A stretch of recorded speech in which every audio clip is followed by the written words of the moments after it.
লাউ পাতা এনেছি বাজার থেকে, বানাচ্ছি মাছ দিয়ে পাতুরি। চুনো মাছ নিয়ে এসে ভালো করে ধুয়ে নিয়েছি। কিছুটা পেঁয়াজ কুচি দিয়ে দিলাম মিহি করে, সর্ষে পোস্ত বাটা 1 চামচ করে দিলাম, নুন, হলুদ, কাশ্মীরি লঙ্কার গুঁড়ো আর কাঁচা লঙ্কা সর্ষের তেল দিয়ে ম্যারিনেট করে ঘন্টা 2 রেখে দিয়েছিলাম।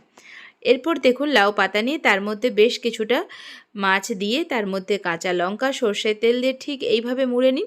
দেখুন কোনো রকম ঝুর ঝামেলা ছাড়াই বানাবো, ভীষণ টেস্টি হয় খেতে।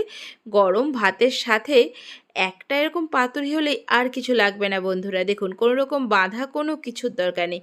এরপর একটা প্যান বসিয়ে নিন, তার মধ্যে পাতুরিগুলো একে একে দিয়ে এপিট ওপিট লো টু মিডিয়াম আঁচে ভেজে নেবেন, তাতে ভেতরের মাছগুলো কিন্তু সুন্দরভাবে রান্না হয়ে যাবে। দেখুন বন্ধুরা, মাঝে মাঝে একটু ঢাকা দিয়ে রান্না করবেন, ব্যাস আর কিচ্ছু না, রেডি হয়ে গেছে পাতুরি। চলুন গরম ভাত দিয়ে খেয়ে বলুন তো কেমন হলো এই মাছের পাতুরি।